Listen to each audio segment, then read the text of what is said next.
नमस्कार दोस्तों। आज के इस वीडियो लेक्चर में हम मॉक टेस्ट लगाएंगे एमपीपीएससी प्रीलिम्स के लिए। आज का जो मॉक टेस्ट है दोस्तों यूनिट नंबर 4 पर हमारा बेस्ड होगा।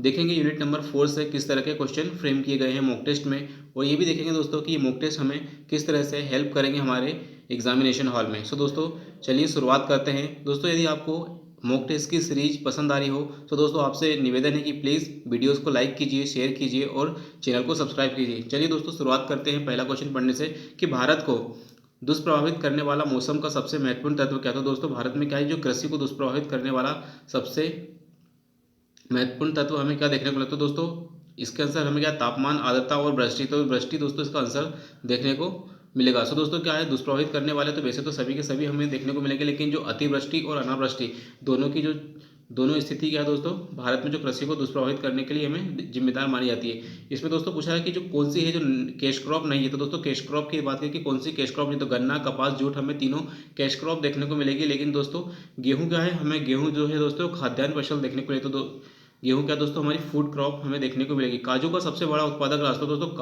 काजू के लिए हमें केरल को याद रखना है। तो काजू का सबसे बड़ा उत्पादक राज्य क्या दोस्तों, केरल हमें देखने को मिलेगा। काजू दोस्तों काजू कैसे केरल हम याद रख सकते हैं, राइट। अगला क्वेश्चन देखते हैं दोस्तों, भारत में सबसे अधिक दाल का उत्पादन कौन सा राज्य करता है। तो दोस्तों इसमें पूछा रहा है कि सबसे अधिक दाल का उत्पादन हमें किस राज्य में देखने को मिलेगा। तो इसका आंसर हमें देखने को मिलेगा दाल के लिए दोस्तों हमें मध्य प्रदेश देखने को मिलेगा, लेकिन तिलहन में मध्य प्रदेश हमें नहीं देखने को मिलेगा, ठीक है। हरित क्रांति का अर्थ क्या है दोस्तों, हरित क्रांति का अर्थ क्या है दोस्तों, कृषि की आधुनिक विधियों का उपयोग करके प्रति एकड़ फसल उपज पाना, ठीक है, राइट दोस्तों। तो इसके अंदर दोस्तों हम आधुनिक तकनीकों का उपयोग करते हैं हमारी कृषि क्रांति में, ताकि हमारी उपज बढ़ सके। भारत में रेशम का सबसे अधिक उत्पादन करने वाला राज्य कौन सा दोस्तों, भारत के अंदर सबसे अधिक रेशम कर्नाटक के द्वारा उत्पादित की जाती है। तो दोस्तों रेशम के लिए हमें कर्नाटक राज्य को याद रखना है। फल उत्पादन में भारत का विश्व में कौन सा स्थान है। तो फल उत्पादन में दोस्तों भारत का दूसरा स्थान हमें देखने को मिलेगा। तो फल उत्पादन में क्या दोस्तों, भारत दूसरे स्थान पर हमें देखने को मिलेगा, राइट। अगला क्वेश्चन दोस्तों, भारत में सबसे ज्यादा चाय किस राज्य में पैदा होता है। तो चाय दोस्तों हमें असम में देखने को मिलेगी, राइट। तो चाय दोस्तों क्या है, हमें सबसे अधिक असम में देखने को मिलेगी। तंबाकू के उत्पादन में भारत का कौन सा स्थान है। दोस्तों तंबाकू की बात की, तंबाकू में दोस्तों पहला स्थान की तीसरा। तो दोस्तों हमें तीसरा स्थान देखने को मिलेगा, ना कि पहला, ना कि दूसरा, तीसरा। तो दोस्तों क्या है, भारत का तीसरा स्थान देखेगा हमें तंबाकू के उत्पादन में। तो तंबाकू के उत्पादन में विश्व में भारत का दोस्तों हमें तीसरा स्थान देखने को मिलेगा। एक बार फिर से रिवाइज कर लेते हैं, तंबाकू के उत्पादन में भारत का क्या है, विश्व में कौन सा स्थान है। तो विश्व में दोस्तों तंबाकू उत्पादन में तीसरा स्थान हमें देखने को मिलेगा। भारत का सबसे बड़ा गन्ना उत्पादक राज्य की बात दोस्तों, ये हमें कहाँ है, उत्तर प्रदेश में देखने को मिलेगा। तो भारत का दोस्तों सबसे बड़ा गन्ना उत्पादक राज्य दोस्तों हमें उत्तर प्रदेश देखने को मिलेगा, राइट। उत्तर प्रदेश हमारा गन्ना उत्पादक सबसे बड़ा राज्य देखने को मिलेगा। भारत में श्वेत क्रांति के जनक दोस्तों किसे माना था। तो हम दोस्तों कुरियन साहब को मानते हैं, तो डॉक्टर ए.वी. कुरियन, ठीक है। वर्गीस कुरियन को दोस्तों हम क्या है, डॉक्टर वर्गीस कुरियन को हम मानते हैं श्वेत क्रांति का जनक, ठीक है। निम्नलिखित में से कौन कृषि संबंधित नहीं है। तो दोस्तों इसमें बोल रहा है कि कौन से कृषि संबंधित हमें नहीं। तो श्वेत क्रांति यस, हरित क्रांति, और उसके बाद देखेंगे कृष्ण क्रांति और पीली क्रांति। दोस्तों ये कृष्ण क्रांति क्या है दोस्तों, हमें हरित क्रांति से संबंधित मतलब एग्रीकल्चर से संबंधित नहीं देखने को मिलेगा। निम्नलिखित में से कौन खरीफ की फसल, खरीफ मतलब दोस्तों जो वर्षा ऋतु के आगमन पर बोई जाती है। तो दोस्तों चावल तो है, गेहूं दोस्तों रबी की फसल हमें देखने को मिलेगी। गन्ना और कपास दोस्तों खरीफ की फसल देखने को मिलेगा। तो चावल, गन्ना, कपास हमें खरीफ देखने को मिलेगा, लेकिन गेहूं क्या दोस्तों हमें रबी की फसल देखने को मिलेगी। तो क्या गेहूं क्या दोस्तों हमें रबी की फसल देखने को मिलेगी। गेहूं दोस्तों क्या है रबी की फसल देखने को मिलेगी, ठीक है। अब आगे बात करेंगे दोस्तों, गुजरात के विषय में कौन सा कथन सही नहीं है। तो गुजरात के बारे में दोस्तों हमें गलत कथन बताना है। तो गुजरात क्या है, तंबाकू का सबसे बड़ा उत्पादक है, मूंगफली का सबसे बड़ा उत्पादक है, नमक का सबसे बड़ा उत्पादक है, दुग्ध उत्पादों का सबसे। तो दोस्तों ये तीनों हमें सही देखने को मिलेंगे, लेकिन तंबाकू का हमें आंसर गलत देखने को मिलेगा। तो तंबाकू का सबसे बड़ा उत्पादक गुजरात नहीं है, राइट। लेकिन मूंगफली, नमक और दूध में दोस्तों हमें बड़ा उत्पादक देखने को मिलेगा, राइट। निम्नलिखित में से कौन सा शहर अंगूरों की पैदावार की। तो ये दोस्तों हमें नासिक देखने को मिलेगा, ठीक है। तो ठीक है, नासिक हमें क्या दोस्तों अंगूरों के लिए पैदावार के लिए प्रसिद्ध है। तो दोस्तों अंगूरों के लिए हमें देखने को मिलेगा, अंगूरों के लिए नासिक, अंगूरों के लिए क्या है, नासिक। जूट सबसे अधिक कहाँ होती है। तो दोस्तों जूट की बात करें, जूट सबसे अधिक बंगाल का जो डेल्टाई क्षेत्र है वहाँ हमें देखने को मिलेगा। तो जूट के दोस्तों हमें बंगाल का जो डेल्टाई क्षेत्र है सबसे अधिक वहाँ देखने को मिलेगी, राइट। निम्नलिखित में से भारत में मसालों का सर्वाधिक उत्पादन। दोस्तों हम मसालों की बात करें तो मसालों का सर्वाधिक उत्पादक दोस्तों इनमें से बताना। तो दोस्तों इन सभी में से केरल, मध्य प्रदेश, पंजाब, यदि इनकी बात करें तो दोस्तों गुजरात एक बड़ा राज्य है। गुजरात में क्या है, मसाले सर्वाधिक हमें देखने को मिलते हैं, ठीक है। मक्के की खेती की जा सकती है। तो मक्के की खेती किसी भी वर्ष भर में कभी कभी कब की जा सकती है। तो खरीफ के मौसम में तो की ही जाती है, लेकिन ठीक है, और खरीफ से पहले भी। सो दोस्तों वैसे तो इसका आंसर क्या है, खरीफ। तो मक्का क्या है, वैसे मूल रूप से खरीफ की फसल है, तो मक्का क्या है दोस्तों, खरीफ की फसल हमें देखने को मिलेगी। अब बात करना है कौन सुमेलित नहीं है दोस्तों, अब नहीं मतलब गलत हमें फाइंड आउट करना है। तो तंबाकू आंध्र प्रदेश यस, केला महाराष्ट्र, आलू उत्तर प्रदेश, नारियल केरल। दोस्तों केला हमें महाराष्ट्र में नहीं देखने को मिलेगा, केला दोस्तों में साउथ के क्षेत्रों में देखने को मिलेगा। तो केला क्या है हमारा महाराष्ट्र में हमें नहीं देखने को मिलेगा, तो ये हमारा रॉन्ग है। बाकी तंबाकू आंध्र प्रदेश में यस, आलू उत्तर प्रदेश यस, नारियल केरल यस। केसर की सबसे अधिक मात्रा उत्पन्न होती है, ये कश्मीर है दोस्तों ना, केसर हमें कश्मीर में देखने को मिलेगी, राइट। भारतीय दलहन शोध संस्थान, तो दोस्तों भारत का जो दलहन शोध संस्थान हमें कहाँ देखने को मिलेगा, आगरा में, फैजाबाद में, कानपुर में या झांसी में। तो दोस्तों ये दलहन के लिए हमें जो दलहन रिसर्च इंस्टीट्यूट हमें कहाँ देखने को मिलेगा, कानपुर में देखने को मिलेगा। तो दलहन शोध इंस्टीट्यूट, दलहन शोध संस्थान दोस्तों, दलहन शोध संस्थान हमें कहाँ है, कानपुर में देखने को मिलेगा, राइट। अगला क्वेश्चन पढ़ेंगे दोस्तों, भारत में मुख्य कृषि पदार्थ आयात मध्य। तो दोस्तों भारत में कौन सा कृषि पदार्थ को हम आयात करते हैं, तो दालें हैं, कॉफ़ी है, कॉफ़ी तो हम दोस्तों निर्यात करते हैं, चीनी भी निर्यात करते हैं। खाद्य योग्य थे, तो दोस्तों एडिबल ऑयल क्या दोस्तों हमारा, क्या हम सबसे अधिक दोस्तों पाम ऑयल जिसे हम कहते हैं, ठीक है। तो एडिबल ऑयल क्या दोस्तों हम सबसे अधिक आयात करते हैं। केरल राज्य विश्व भर में निम्नलिखित में से किसके संवर्धन के लिए जाना जाता है, दोस्तों केरल किसके लिए जाना जाता है, तो दोस्तों केरल रबड़ के लिए, गन्ना के लिए, गरम मसाले के लिए, चावल। तो दोस्तों केरल क्या है हमारा गरम मसाले के लिए जाना जाता है, ठीक है, इनके संवर्धन या प्रोसेसिंग के लिए जाना जाता है। पीली क्रांति किसके उत्पादन समय, तो पीली दोस्तों ऑयल सीड के लिए हमें देखने को मिलेगी, ठीक है, तिलहन के लिए। तो पीली क्रांति क्या है दोस्तों हमारी तिलहन के लिए हमें देखने को मिलेगी। निम्नलिखित राज्यों में से कौन सा काजू का मुख्य उत्पादक राज्य, तो काजू क्या दोस्तों हम केरल, क से काजू, क से केरल, ठीक है। तो दोस्तों हमें केरल हमें मुख्य रूप से देखने को मिलेगा, राइट। तो केरल क्या है, क से काजू, क से केरल, ठीक है। अगला क्वेश्चन पढ़ते हैं दोस्तों,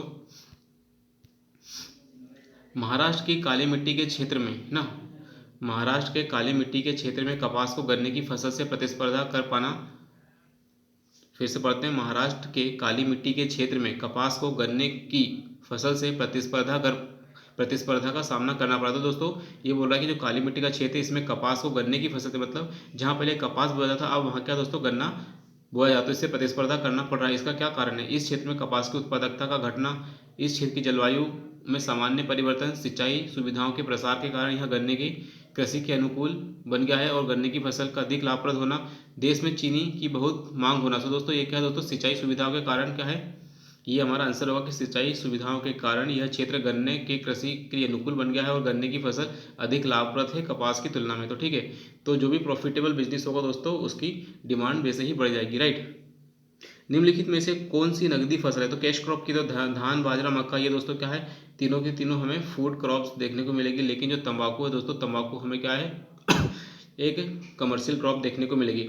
भारत में वह कौन सा राज्य है जहां आलू की प्रति हेक्टेयर पैदावार सर्वाधिक है, तो दोस्तों ये हमें कहा है पंजाब में। तो पंजाब में क्या है प्रति हेक्टेयर पैदावार हमें आलू की सबसे अधिक देखने को मिलेगी।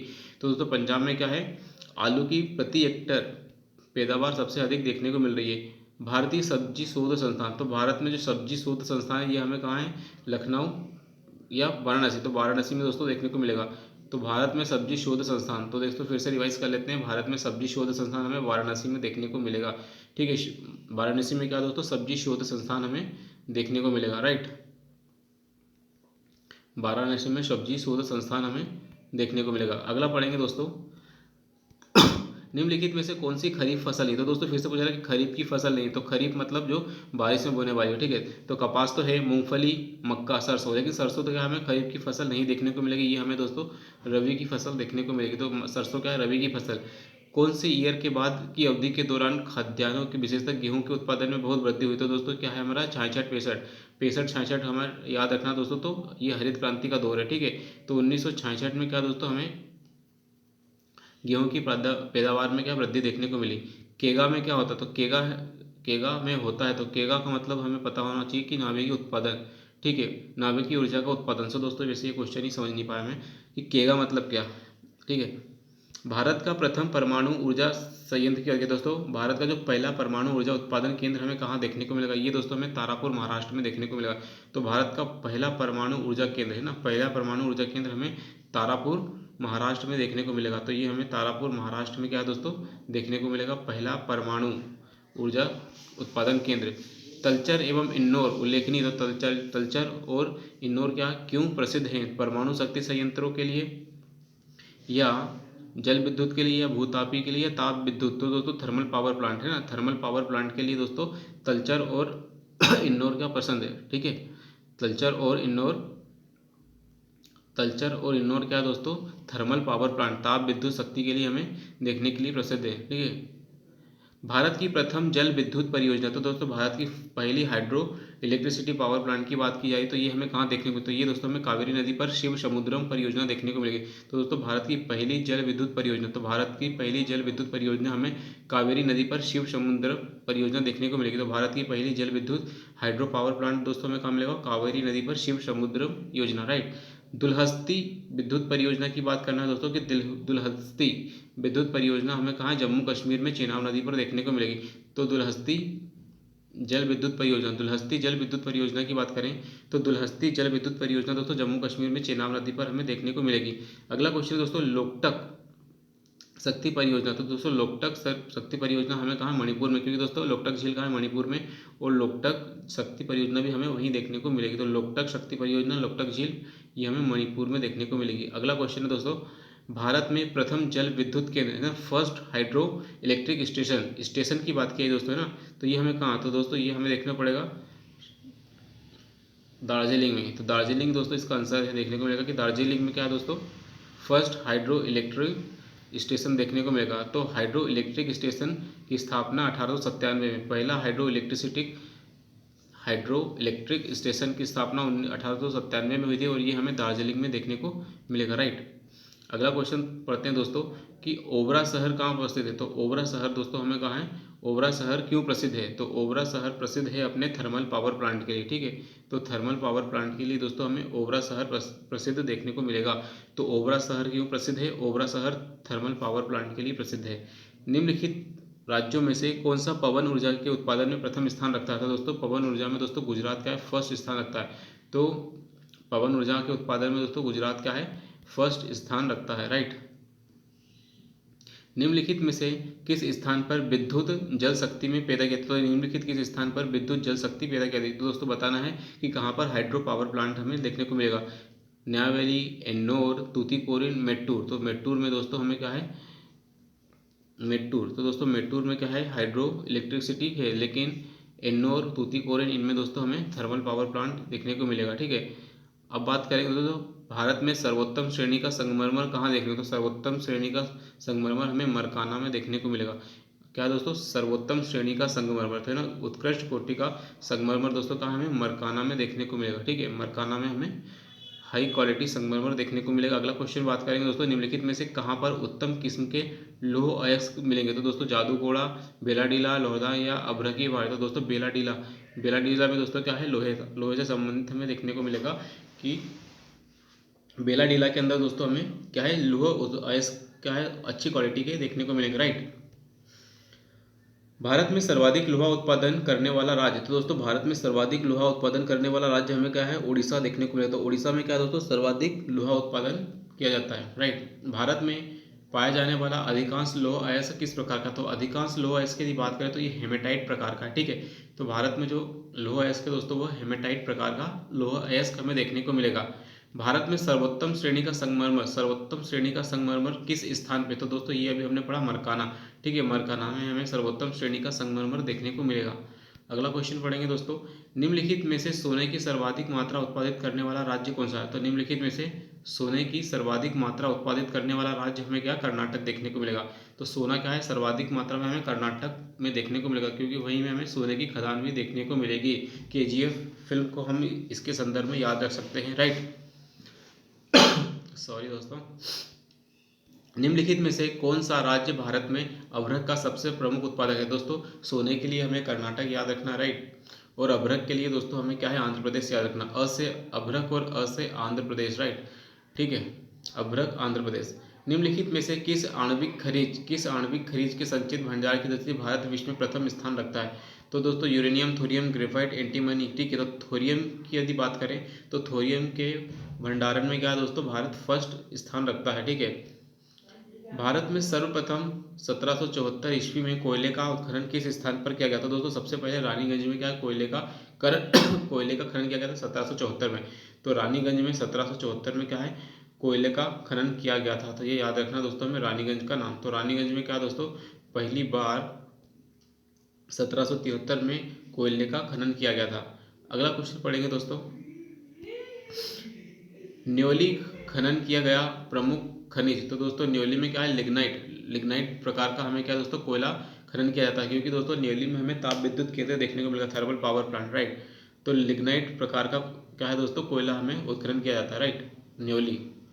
निम्नलिखित में से किस घाटी को भारत का रूर कहा जाता है? तो दोस्तों भारत का रूर प्रदेश किसे कहा जाता है? तो दोस्तों ये हमें दामोदर घाटी को भारत का रूर कहा जाता है। तो दामोदर घाटी को दोस्तों क्या भारत का रूर कहा जाता है? दामोदर घाटी को दोस्तों भारत का रूर कहा जाता है। निम्नलिखित में से कौन सा असत्य है? तो गलत बताना है दोस्तों हमें। एंथ्रेसाइट कोयला सर्वोत्तम प्रकार का होता है, यस ये बिल्कुल सही बात है। भारत में पाया जाने वाला कोयला अधिकांश बिटुमिनस का है और जम्मू कश्मीर में एंथ्रेसाइट कोयला पाया जाता है, ये बात भी बिल्कुल सही है। भारत में कोयला का संचित भंडार 78 पूर्वी देशांतर पर है। तो दोस्तों ये क्या है हमारा, इसके बारे में हमें एग्जैक्ट नहीं पता रहता और जिस चीज़ के बारे में हमें एग्जैक्ट नहीं रहेगा वही हमेशा गलत भी रहता है। तो दोस्तों ये बात बिल्कुल सही है कि भारत के अंदर अधिकांश जो कोयला है वो बिटुमिनस टाइप का हमें देखने को मिलेगा। भारत में खनिज तेल के भंडार मुख्यतः किस प्रकार की चट्टानों में? दोस्तों इसमें पूछा है कि जो खनिज तेल है उसके भंडार कौन सी शेल? तो ये आग्नेय शेल, अवसादी शेल, कायंती। तो दोस्तों ये शेल जो है अवसादी है ना, अवसादी, इसको हम सेडिमेंट्री रॉक भी बोलते हैं, ठीक है। सेडिमेंट्री रॉक में हमें देखने को मिलेगा, राइट। मुंबई हाई किससे संबंधित? तो मुंबई हाई दोस्तों क्या है, पेट्रोलियम से संबंधित हमें देखने को मिलेगा। तो मुंबई हाई क्या है दोस्तों, हमें यहाँ पर पेट्रोलियम का निष्कर्षण किया जाता है, ठीक है। कोक।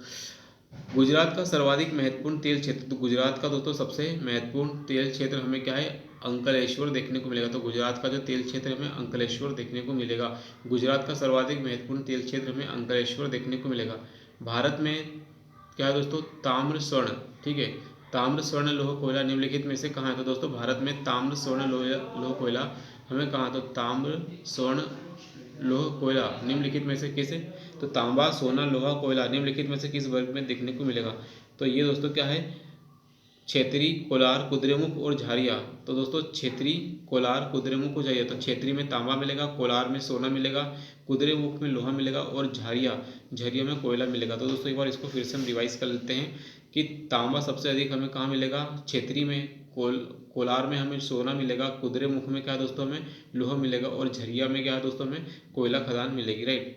सिंह भूमि दोस्तों क्या, सिंह भूमि झारखंड किसके लिए प्रसिद्ध है? तो सिंह भूमि दोस्तों तांबे के लिए प्रसिद्ध है, ठीक है। झारखंड की जो सिंह भूमि है वह तांबे के लिए प्रसिद्ध हमें देखने को मिलेगी।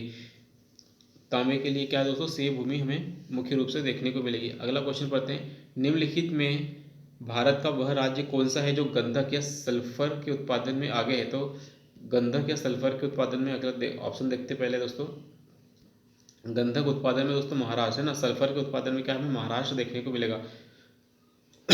तो गंधक या सल्फर उत्पादन में क्या दोस्तों हमें महाराष्ट्र देखने को मिलेगा। बेलाडीला किसके लिए प्रसिद्ध है दोस्तों? बेलाडीला लौह अयस्क के लिए प्रसिद्ध है। तो ये तो दोस्तों रट्टाफिकेशन वाला है कि बेलाडीला क्या है दोस्तों, लौह अयस्क। तो दोस्तों ये क्या है, लौह अयस्क के लिए प्रसिद्ध हमें देखने को मिलेगा। बेलाडीला क्या है दोस्तों, लौह अयस्क के लिए हमें प्रसिद्ध देखने को मिलेगा। बेलाडीला लौह अयस्क। कौन सा राज्य प्रमुख कोयला उत्पादक नहीं? तो दोस्तों कहाँ पर कोयला उत्पादक हमें नहीं देखने को मिलेगा? छत्तीसगढ़, पश्चिम बंगाल, महाराष्ट्र, राजस्थान। तो दोस्तों राजस्थान के अंदर हमें कोयला उत्पादन नहीं देखने को मिलेगा। तो राजस्थान क्या है दोस्तों, कोयला उत्पादक हमें नहीं देखने को मिलेगा, ठीक है। अगला क्वेश्चन पढ़ेंगे, भारत में अंकलेश्वर किसके उत्पादक? तो अंकलेश्वर दोस्तों हमने अभी पढ़ा पेट्रोलियम के लिए, ठीक है। गुजरात के अंदर जो अंकलेश्वर है वो दोस्तों क्या है, पेट्रोलियम के लिए प्रसिद्ध है। तो अंकलेश्वर दोस्तों क्या है, पेट्रोलियम के लिए हमें प्रसिद्ध देखने को मिलेगा। अगला क्वेश्चन पढ़ेंगे दोस्तों, भारत में कौन सा राज्य महत्वपूर्ण ताम्र उत्पादक राज्य है? तो दोस्तों तांबे का उत्पादन हमें कहाँ देखने को मिलेगा?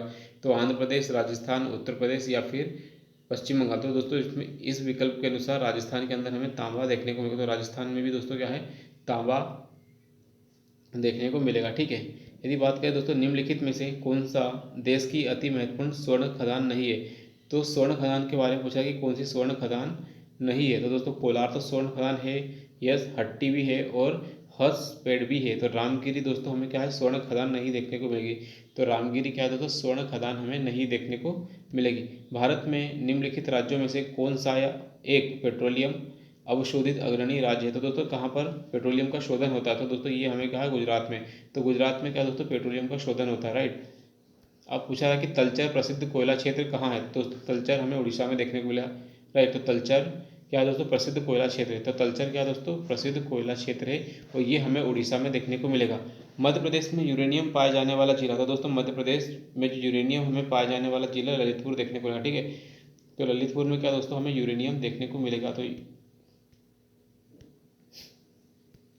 मध्य प्रदेश में किस राज्य में तांबा खनिज का सबसे बड़ा भंडार है। तो दोस्तों मध्य प्रदेश में जो तांबा खनिज है उसका सबसे बड़ा भंडार तांबा हमें राजस्थान, क्या है, आंध्र प्रदेश, छत्तीसगढ़ या फिर किस आंध्र छत्तीसगढ़। तो इसका आंसर क्या है दोस्तों, छत्तीसगढ़ में क्या है सबसे ज़्यादा। तो क्या है, किस राज्य में तांबा, मतलब ये पूरे इंडिया लेवल की बात की तो दोस्तों तांबा हमें सबसे अधिक छत्तीसगढ़ में देखने को मिलेगा। तो तांबा क्या है दोस्तों, सबसे अधिक हमें छत्तीसगढ़ में देखने को मिलेगा। भारतीय खनिज पदार्थ भंडार गृह कहलाता है। तो भारतीय खनिज पदार्थों का भंडार गृह कहलाता है छोटा नागपुर का पठार। तो मतलब दोस्तों सबसे अधिक खनिज पदार्थ हमें क्या है, छोटा नागपुर के पठार में देखने को मिलेंगे, इसलिए दोस्तों ये क्या कहलाता है, खनिज पदार्थों का भंडार गृह। तो खनिज पदार्थों का भंडार गृह दोस्तों क्या है, छोटा नागपुर का पठार कहलाता है, राइट। अगला पढ़ेंगे दोस्तों, स्वर्ण मुख्यतः कहाँ पाया जाता है। सोना दोस्तों भारत में कहाँ पाया जाता है, सोना पन्ना में, कटनी में, कोलार में। तो कोलार माइन फील्ड में दोस्तों क्या है हमें देखने को मिलेगा और इसके लिए हमें केजीएफ फिल्म याद रख सकते हैं। तो केजीएफ दोस्तों क्या है, Kolar gold mine field, KGF दोस्तों, ठीक है, कोलार गोल्ड माइन फील्ड या गोल्ड फील्ड। अब बात करेंगे दोस्तों आधुनिक लौह इस्पात। आधुनिक लौह इस्पात उद्योग का वास्तविक प्रारंभ किस स्थान पर कारखाने के साथ हुआ। तो दोस्तों ये गुलटी इसका आंसर है। तो दोस्तों इसको जरूरी नहीं कि याद रखें। तट आधारित इस्पात संयंत्र का जो तट मतलब कोस्टल लाइन पर आधारित इस्पात उद्योग कहाँ, तूतीकोरिन में है, सलेम में है या फिर विशाखापट्टनम या मंगलुरु में है।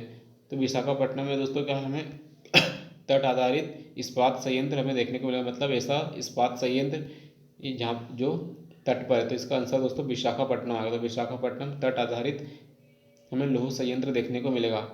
अगला क्वेश्चन है, भिलाई, दुर्गापुर और राउरकेला में लौह इस्पात संयंत्र की स्थापना पंचवर्षीय योजना के अंतर्गत।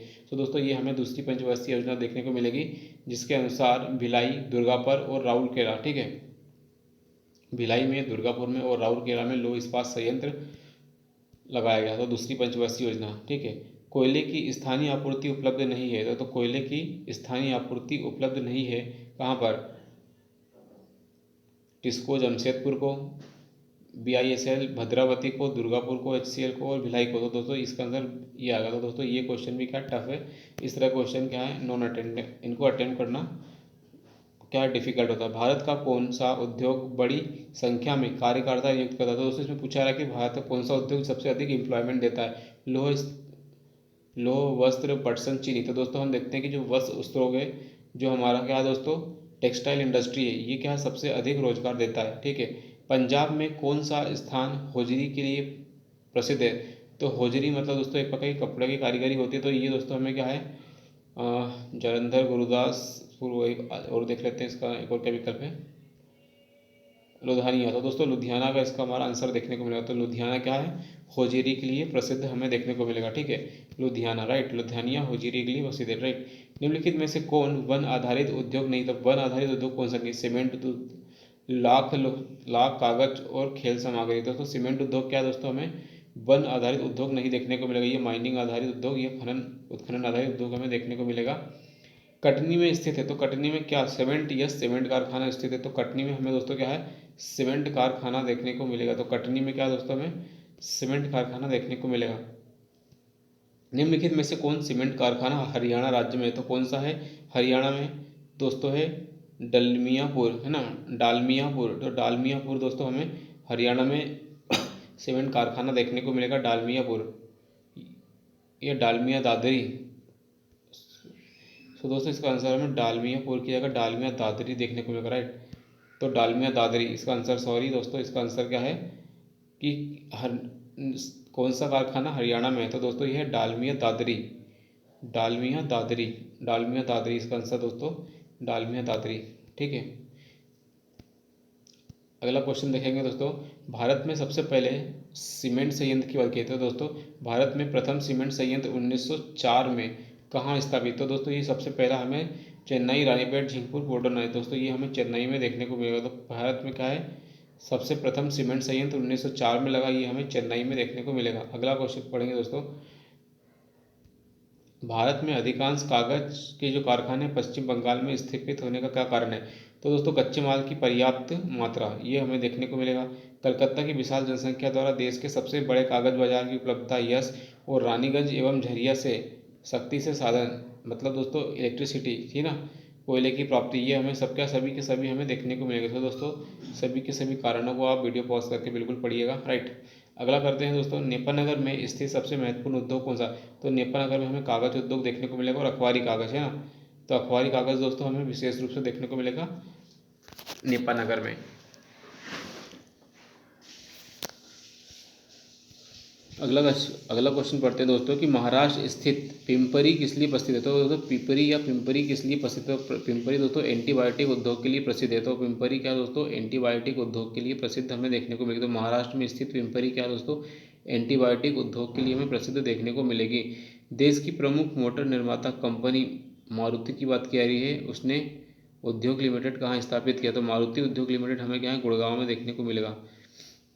तो मारुति उद्योग दोस्तों क्या है, हमें गुड़गांव में हमें देखने को मिलेगा। ठीक है, मारुति का जो उद्योग है हमें कहाँ, गुड़गांव में देखने को मिलेगा।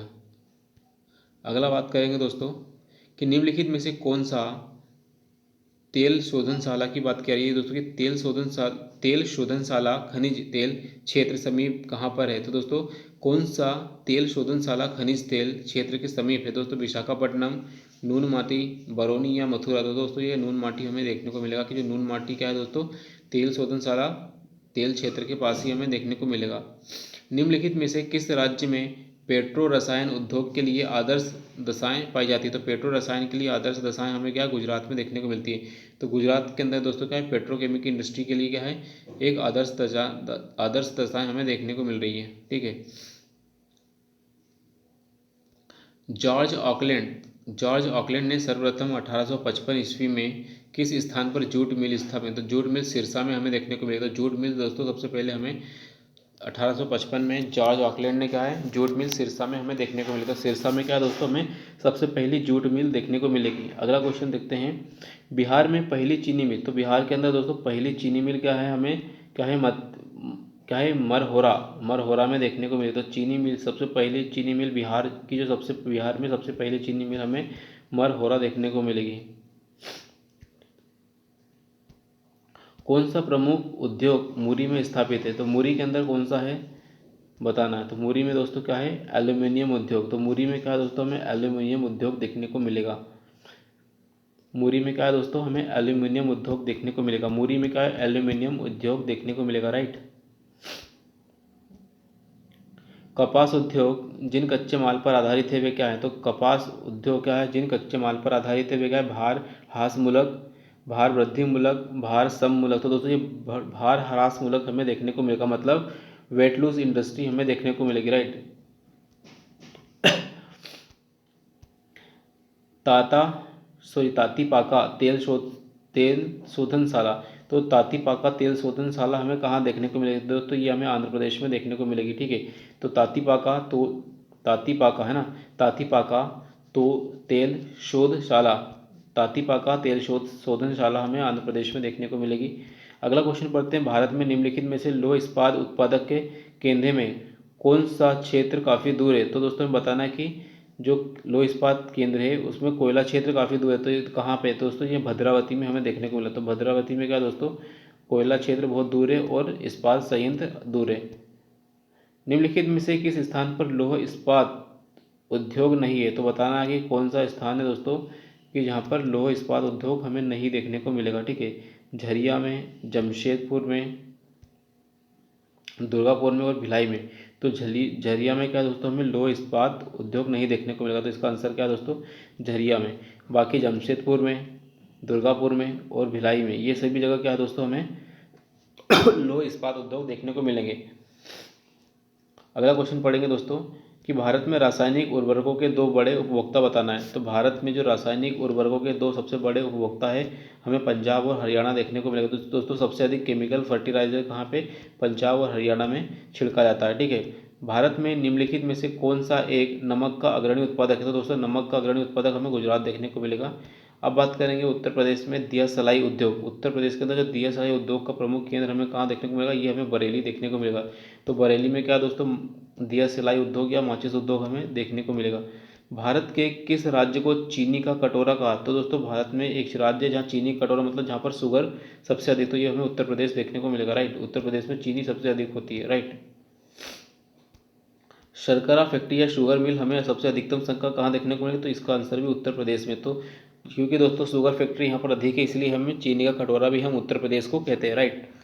भारत में क्या है? डालमिया नगर। भारत में बिहार में डालमिया नगर क्या है दोस्तों, क्यों प्रसिद्ध है? तो दोस्तों ये सीमेंट उद्योग के लिए। तो बिहार का जो डालमिया नगर है दोस्तों, भारत का डालमिया नगर सीमेंट उद्योग के लिए प्रसिद्ध है। तो बिहार के अंदर डालमिया नगर है। बिहार के अंदर डालमिया नगर दोस्तों सीमेंट इंडस्ट्री, सीमेंट उद्योग के लिए हमें प्रसिद्ध देखने को मिलेगा। अगला बात करते हैं, भारत में रेल डिब्बे कहाँ बनाए जाते हैं? तो भारत के जो रेल डिब्बे क्या है? कपूरथला, पेरमपुर, जमशेदपुर पेरमपुर। अगला और देख लेते हैं, हैदराबाद पेरमपुर और वाराणसी। तो दोस्तों कपूरथला हमें याद रखना, तो कपूरथला पेरमपुर। दोस्तों कपूरथला में रेल डिब्बे बनाए जाते हैं। तो कपूरथला और पेरमपुर में क्या दोस्तों? रेल डिब्बे बनाए जाते हैं। अगला क्वेश्चन पढ़ेंगे 92nd लास्ट क्वेश्चन दोस्तों, दक्षिण भारत का मैनचेस्टर। तो दक्षिण भारत का मैनचेस्टर कोयम्बटूर को कहा जाता है। दोस्तों दक्षिण भारत का जो मैनचेस्टर है कोयम्बटूर को कहा जाता है। तो दक्षिण भारत का जो मैनचेस्टर है दोस्तों कोयम्बटूर को कहा जाता है, ठीक है।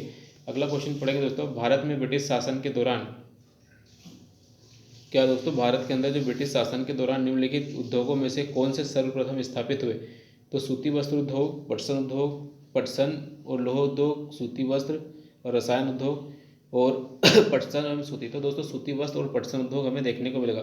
तो सूती वस्त्र और पटसन उद्योग का सबसे पहले हमें स्थापित होते हुए देखने को मिलेंगे। अगला लास्ट क्वेश्चन पढ़ेंगे दोस्तों, शायद ये 100 क्वेश्चन था। तो दोस्तों हमारे इस वीडियो लेक्चर के पूरे 100 क्वेश्चन हो गए आज के टेस्ट के। तो आई होप दोस्तों कि इस प्रकार के जो टेस्ट है इनसे आपको लाभ हुआ होगा, और न केवल लाभ हुआ होगा बल्कि आपका कॉन्फिडेंस भी बूस्ट हुआ होगा। तो दोस्तों वीडियो को प्लीज़ लाइक कीजिए, शेयर कीजिए एंड चैनल को सब्सक्राइब कीजिए।